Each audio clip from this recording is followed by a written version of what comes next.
시청자 여러분, 유기화학 시간입니다. 5가지의 본딩 중에서 저하고 이제 공유결합, 이온결합, 수소결합, 반대르바스결합, 그 다음에 마지막으로 이제 베이결합에 대해서 오늘 저하고 한번 살펴보겠습니다.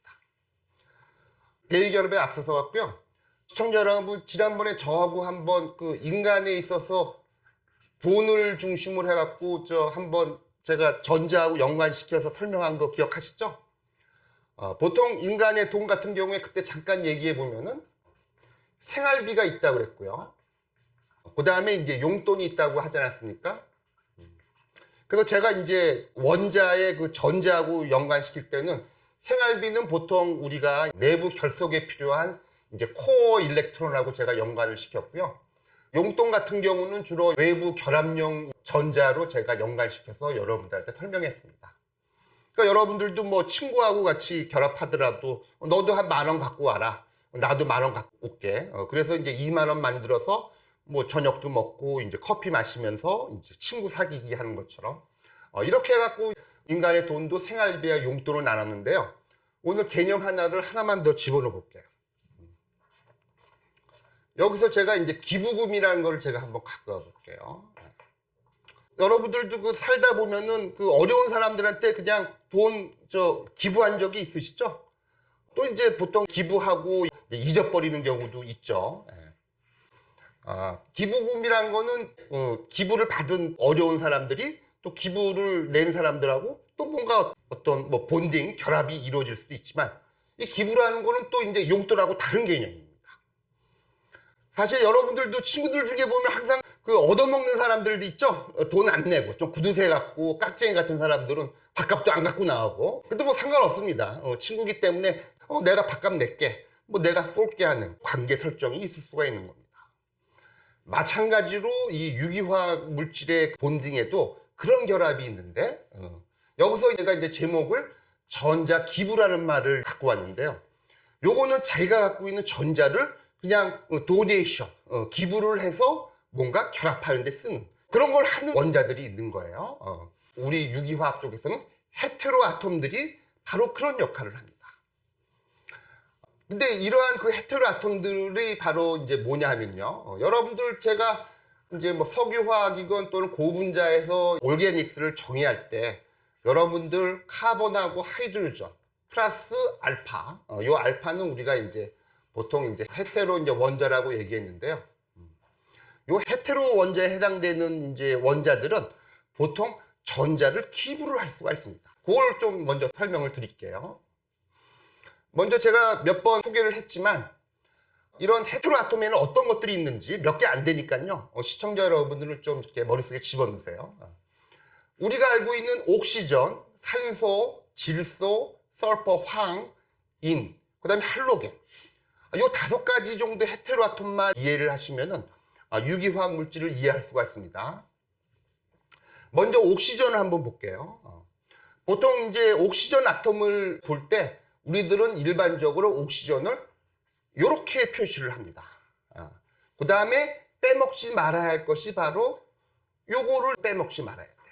요거 같은 경우는 이제 더 정확히 물 분자로 따질 때는 여러분들 이제 이렇게 표시하면 되겠죠. 즉 옥시전을 표시할 때 이렇게 짝대기 2개를 긋는 거는 다른 원자와 외부 원자와 결합할 수 있는 공결합을 할 수 있는 본딩을 2개를 그려 놓은 거고요. 그 다음에 옥시전에 예를 들어서 이제 이렇게 제가 전자쌍 1개, 그 다음에 전자쌍 2개 이렇게 그려 놓거든요.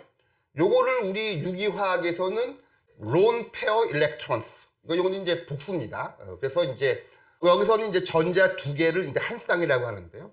요거를 론 페어 일렉트론, 뭐 외로운 전자쌍이라고 불러도 되고요. 하지만 좀 더 우리 유기화학제들은 non covalent bonding electrons, 즉 비공유 전자쌍이라고 우리가 명명을 합니다. 이 말은 이 비공유 전자쌍이 바로 우리 조금 전에 설명했던 기분과 같이 뭔가 남한테 예를 들어서 전자를 기부를 할 수 있는 이런 물질이에요. 그래서 이러한 비공유 전자쌍을 갖고 있는 것들은 그러니까 옥시전도 비공유 전자쌍 이렇게 갖고 있고요. 나이트로전도 비공유 전자쌍을 갖고 있고 황도 예를 들어서 비공유 전자쌍, 그 다음에 포스포러스도 비공유 전자쌍을 이렇게 갖고 있고요. 보통 옥시전 같은 경우는 공결합을 할 수 있는 본징 사이트는 2개가 있고요. 비공유 전자쌍은 2쌍이 있는 겁니다. 나이트로전 같은 경우는 여러분 공유 결합을 할 수 있는 사이트는 하나, 둘, 3개가 있고요. 비공유 전자쌍은 1쌍 갖고 있고요. 설퍼는 공유 결합을 할 수 있는 그 사이트는 2개, 그 다음에 비공유 전자쌍은 산소와 마찬가지로 2쌍. 그 다음에 인 같은 경우는 이제 포스포러스 같은 경우는 공유 결합을 할 수 있는 사이트는 3개가 있고요. 그 다음에 비공유 전자쌍을 1쌍 갖고 있습니다. 할로겐은 여러 가지가 있지만 여러분들 CL만 놓고 볼게요. CL도 역시 공유 결합을 할 수가 있습니다. 하지만은 CL 같은 경우도 비공유 전자쌍을 다른 거에 비해서 많이 갖고 있죠. 즉 이런 원자들은 남한테 전자 기부를 할 수가 있어요. 그래서 이제 요거에 전자 기부를 하고요.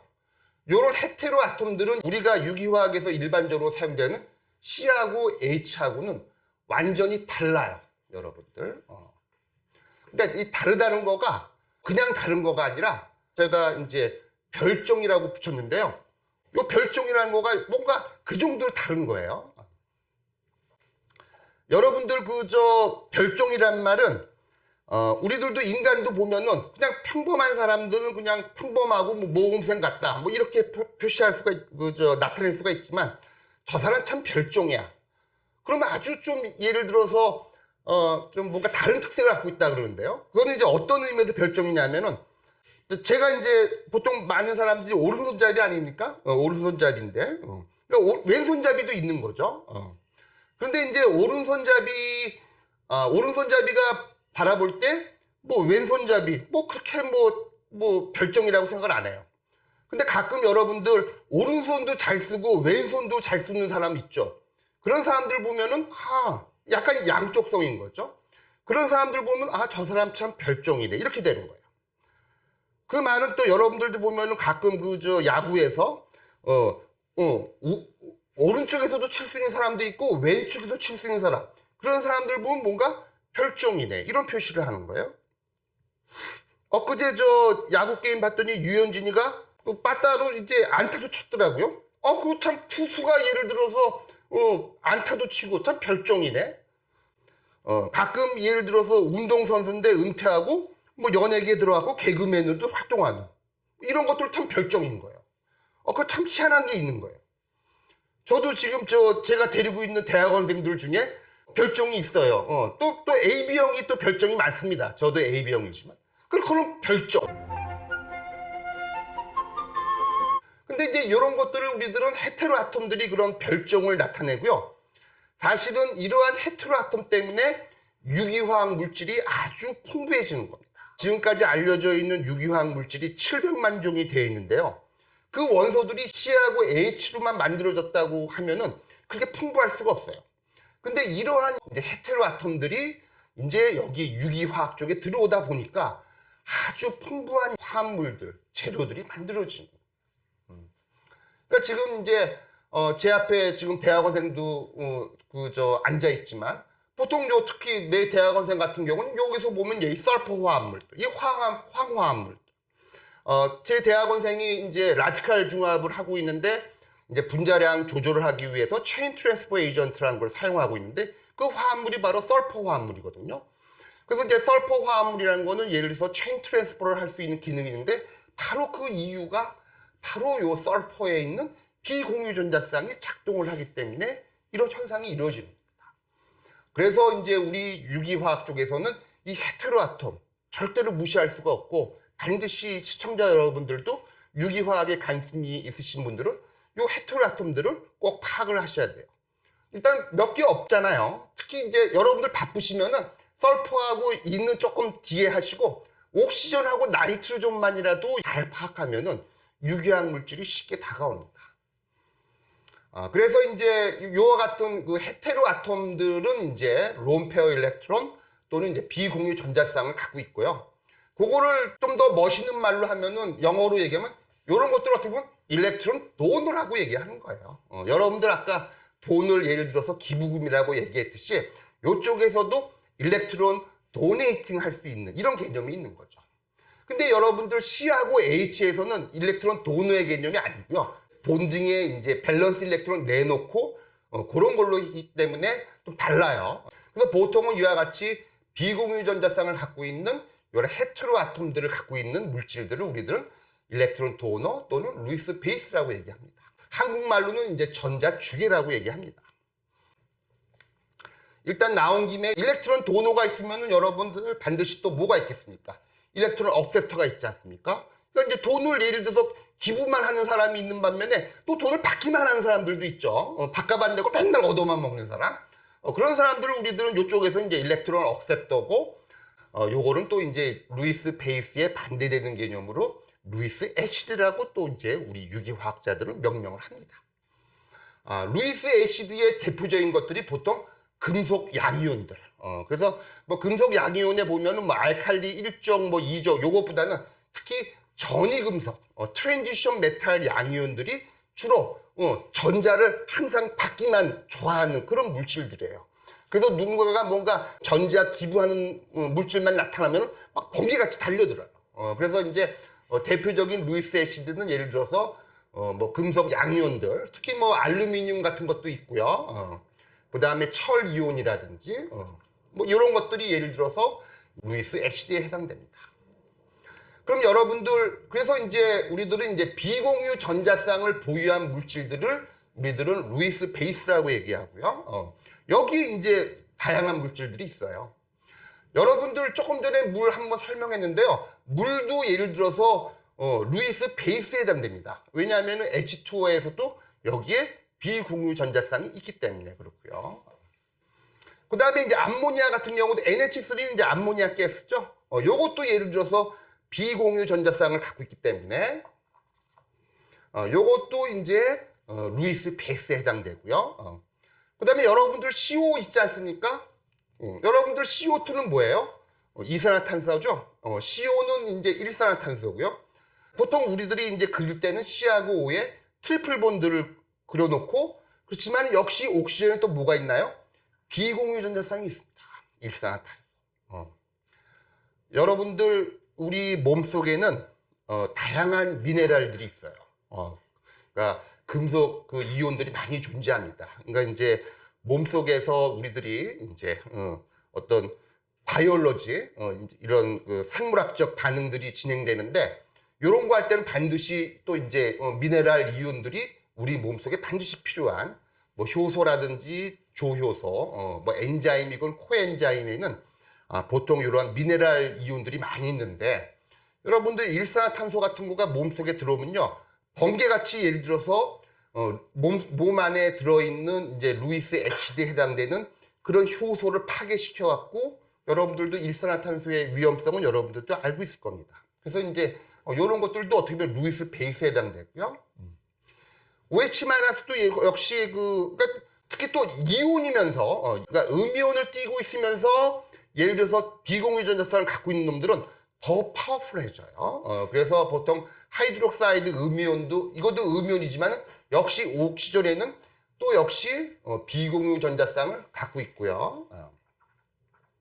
그 다음에 F-에서 플로라이드 음이온, 클로라이드 음이온, 그 다음에 사이아나이드. CN 같은 경우도 여러분 보통 우리가 이렇게 표시하죠. 하지만 나이트로존도 비공유 전자쌍을 갖고 있고 배결합을 할 수가 있는 겁니다.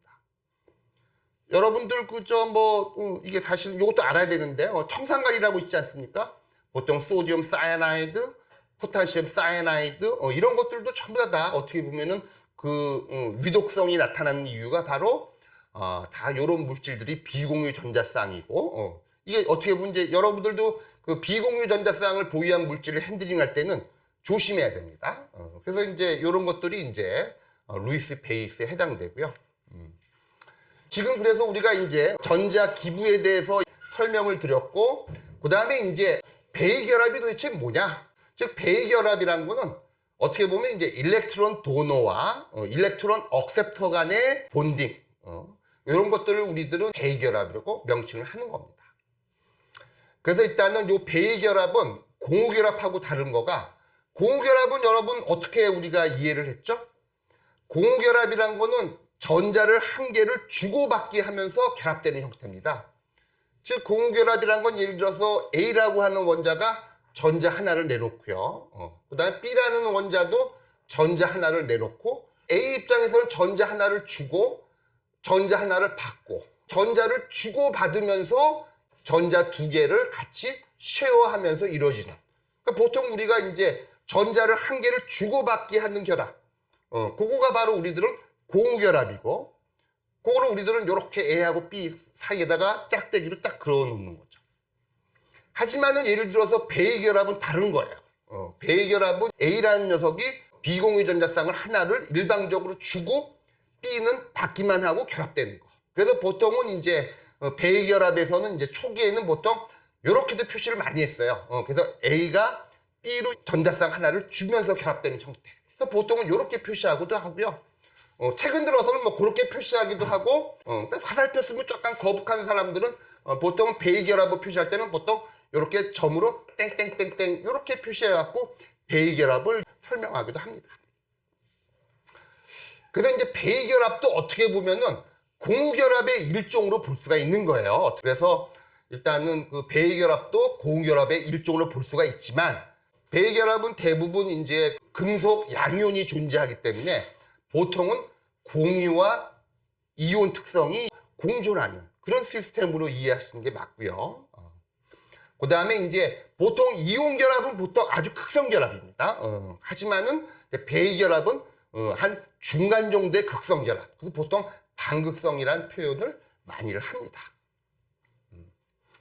그래서 일단은 그 배기결합도 어떻게 보면은 유기화학에서도 아주 중요하고요. 조금 이따 이제 고분자 예시를 말씀드리겠지만, 역시 이제 다양한 분야에서 배기결합은 아주 중요한 그런 역할을 합니다.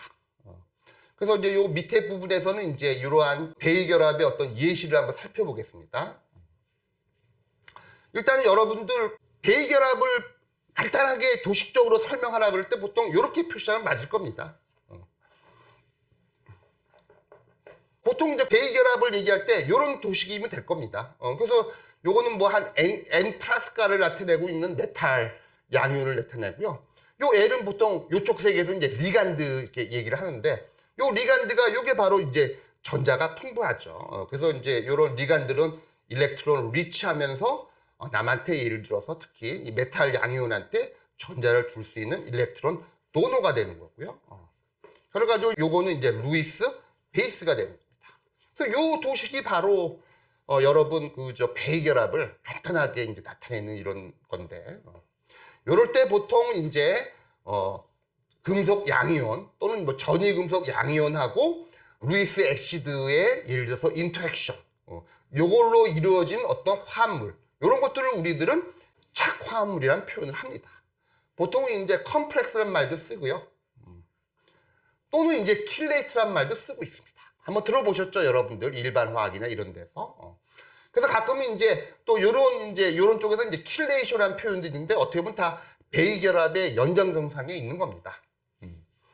그러면서 요런 경우에서 전이금속 양이온한테 이제 전자를 줄 수 있는 물질들을 우리들은 또 이제 리간드라는 이름을 붙일 때도 있는 겁니다. 리간드 같은 경우는 하나의 리간드로서 작동하는 모노 리간드도 있고요. 경우에 따라 갖고는 예를 들어서 리간드가 두 개가 예를 들어서 양이온을 공략할 때도 있어요. 그럴 때는 우리가 이제 다이 리간드도 있고요. 또는 이제 멀티 리간드도 있거든요, 여러분. 그런 것들을 우리가 얘기할 때는 이제 폴리덴테이트 리간드. 그러니까 리간드도 예를 들어서 관능기가 하나인 리간드 두 개, 또는 멀티, 여러 가지 예를 들어서 리간드가 있습니다. 그 중에서 이제 대표적인 거가 EDTA인데, EDTA는 중요해서 한번 화학 구조를 제가 한번 그려볼게요. 시청자 여러분, 여기서 그 E라는 거는요, 에틸렌이거든요. 그래서 보통 에틸렌은 이제, EDTA는 에틸렌, 에틸렌, 다이아민, 테트라 아세틱 애시드가 EDTA입니다.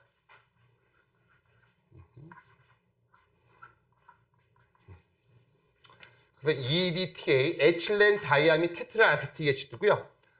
여기서 한번 제가 비공유 전자쌍 전부 다 표시해 볼게요.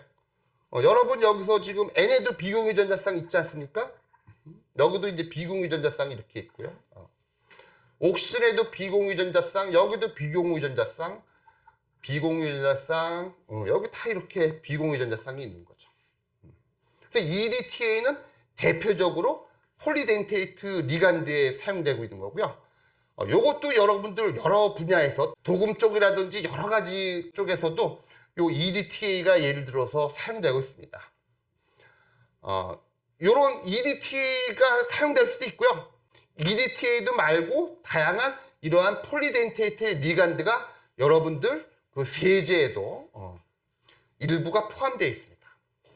여러분들 그 세제 같은 경우는 예를 들어서 뭐 빨래할 때 그 필요한 거가 세제 아닙니까? 그래서 그 세제 같은 경우는 이제 빨래를 해야 되는데 보통 여러분들 우리가 이제 사용하고 있는 수돗물 같은 경우에서도 그 안에 많은 그 미네랄 이온들이 녹아들어 있어요. 그래서 보통 우리 저 실험실 같은 경우에서는 보통 우리가 과학자들이 사용하는 실험실에서는 보통 DI 워터라 그래갖고 전혀 이제 이온 성분이 없는 물을 사용하지만 보통 일반인들은 예를 들어서 수돗물이라든지 강물에서 빨래를 하기 때문에 그 물에는 그 저 다양한 이제 미네랄, 금속 이온들이 녹아들어 있고요. 또 그런 물에서는 예를 들어서 세제가 즉 계명 활성제가 제대로 작동을 하지 않습니다. 그래서 그런 상황에서도 빨래가 잘 되게끔 미리 그 세제를 만드는 회사에서는 소량의 예를 들어서 이와 같이 킬레이트를 형성시킬 수 있는 리간드를 집어넣고 이제 보통은 이제 세제를 만듭니다. 그래서 이러한 베이결합은 이제 다양한 이제 유기화학 물질을 만들 때도 중요하고요. 무엇보다도 여러분들 제가 이제 요 베이결합을 강조하는 이유는요. 이게 우리 고분자 쪽에서 아주 중요한 어떤 역사적인 사건에 연루가 되기 때문에 예를 들어서 요 베이결합을 제가 좀 오늘 강조를 해서 설명을 합니다. 지금 보면은 이제 그 시청자 여러분 베이결합을 할 수 있는 물질들은 주로 이러한 헤테로아톰이라고 말씀을 드렸는데요. 그것보다도 더 중요한 거 우리 고분자 플라스틱 쪽에서 중요한 거는 더블 본드도 역시 베이결합을 할 수 있는 그런 물질입니다. 보통 여러분들 더블 본드 하면 보통 여러분들 이렇게 그리죠. 그 다음에 이제 요거 하나는 여러분들 시그마 결합, 시그마 본드고요. 근데 나머지 하나는 파이 결합인데 이 파이 결합을 형성하고 있는 파이 전자들, 요 파이 전자들이 일렉트론 도너의 역할을 할 수가 있는 겁니다. 그래서 이제 더블 본드의 파이 전자가 루이스 에이시드한테 도네이션을 할 수 있는 이거를 우리가 찾았어요. 즉 바로 뭐냐면은 보통 우리 쪽에서는 여러분 그저 더블 본드를 함유한 예를 들어서 모노머 또는 단량체를 올레핀이라고 얘기하고 있거든요. 그동안에 이제 석유화학에서 설명했던 에틸렌이라든지 또는 이제 프로필렌이 전부 다 이제 올레핀에 해당되는데요. 요 올레핀이 특정한 예를 들어서 전이금속 양이온하고 베이결합을 합니다. 여러분들. 특히 여기서 한 예시로 타이타늄 4가 양이온하고 에틸렌의 베이결합을 제가 갖고 왔습니다. 여러분. 요거는 제가 추후에 우리가 이제 고분자 기초로 넘어가게 되면 제가 소개를 하겠지만 우리 그 고분자 화학의 역사에서는 이제 지글러 나탄하고 하는 이제 대단한 촉매가 이제 개발됐어요. 그러니까 보통은 이제 지글러하고 나탄은 이제 사람 이름인데요. 그 양반이 예를 들어서 이런 티타늄 계통의 전이금속 촉매를 개발을 한 사람입니다. 근데 요 지글러 나탄 촉매를 개발을 해서 요걸 갖고 예를 들어서 올레핀을 베이중합을 한 거예요. 베이중합이라는 건 이제 코디네이션 폴리메이제이션이라고 하는데요. 요거가 바로 이제 올레핀의 예를 들어서 파이 전자가 전이금속 양이온한테 베이결합하는 특성을 이용한 아주 우리 고분자 쪽에서는 아주 중요한 내용입니다. 그래서 우리 고분자 쪽에서는 지글러 나탄 이름을 다 알고 있어야 돼요. 보통 이제 뭐 나일론을 개발한 캐로서스도 알아야 되지만 아주 혁혁한 사람입니다. 지글러 나탄은 너무나 이게 엄청난 사건이었고요. 노벨 화학상도 받았습니다. 하여튼 추후에 여러분들한테 이제 설명을 이제 해 드릴 거고요. 일단은 그 고분자 쪽에서는 왜 중요하냐면은 입체 규칙성, 스테레오 레귤러리티라고 얘기를 하는데요. 그러니까 고분자 구조에다가 입체 규칙성을 제공할 수 있는 그런 합성 방법입니다. 보통 이제 뭐 추후에 얘기했지만은 우리 고분자 합성 쪽에서는 보통 탁티시티 컨트롤이라고 얘기하는데요. 보통 이제 올레핀 같은 거를 중합하다 보면은 세 가지 스테레오 아이소모가 있습니다. A-탁틱이 있고요. 그 다음에 이제 아이소탁틱이라는 것도 있고요. 그 다음에 이제 신디오탁틱이라고 하는 한 세 가지의 이제 입체 규칙적인 이제 고분자가 이제 우리 올레핀 쪽에서는 이제 중요한데요. 이게 바로 이제 지글러나타가 이제 개발한 이런 이제 베이 중합을 할 수 있는 그런 촉매 시스템이 바로 이제 고분자에다가 입체 규칙성을 줄 수가 있는 겁니다. 그래서 아주 중요한 거예요. 그래서 이제 초반에는 여러분 이제 지글러나타가 베이 결합을 이용한 이제 중합 방식을 개발을 했고요. 그 후에 계속해서 이제 업그레이드 되다 보니까 현재 와갖고는 이제 뭐 지글러나타 촉매라고 보다는 보통 이제 메탈로센이라고 하는 그런 촉매를 주로 많이 쓰는데요. 요것도 어떻게 보면 이제 올레핀과 이제 촉매 사이에 이런 전이금속 기반의 촉매 사이에 베이 결합의 기초로 한 촉매입니다. 그래서 지금 현대에 와갖군요. 대부분의 이제 입체 규칙성을 나타나고 있는 폴리올레핀은 대부분 다 이와 같이 메탈로센 촉매를 이용한 중합 방식을 따르고 있습니다. 여러 가지 예가 있지만요. 보통은 이제 이러한 이제 베이 결합에 기초한 이제 고분자를 만드는 거에는 보통 이제 언브랜치드 폴리에틸렌. 보통 여러분들 그 폴리에틸렌 같은 경우는요. 브랜치가 많이 달려 있는 그런 폴리에틸렌 같은 경우는 보통 라디칼 중합으로 많이 합성을 하고요. 그 대신에 이제 브랜치가 전혀 없이 그러니까 언브랜치드 폴리에틸렌을 만들 때는 보통 이러한 베이 결합에 이제 기초로 한 베이 중합 방식으로 만들어지고 있습니다. 그 다음에 추후에 여러분들한테도 또 폴리프로필렌에 대해서도 설명을 드리겠지만요. 폴리프로필렌도 종류가 여러 가지가 있는데 예를 들어서 입체 규칙적인 아이소탁틱 폴리프로필렌 같은 경우는 하여튼 이와 같은 베이 중합에 이제 기초로 한 합성법에 의해서 만들어집니다. 시청자 여러분 하여튼 지금까지 한 5가지의 결합, 공유결합, 이온결합, 수소결합, 반데르바스 결합, 그 다음에 오늘 여러분들하고 같이 강의했던 베이 결합, 아주 5가지 결합이 유기화학에서도 아주 중요하고요. 그 다음에 이제 추후에 여러분들하고 같이 공부할 고분자 화학에서도 아주 중요한 역할을 합니다. 이상합니다.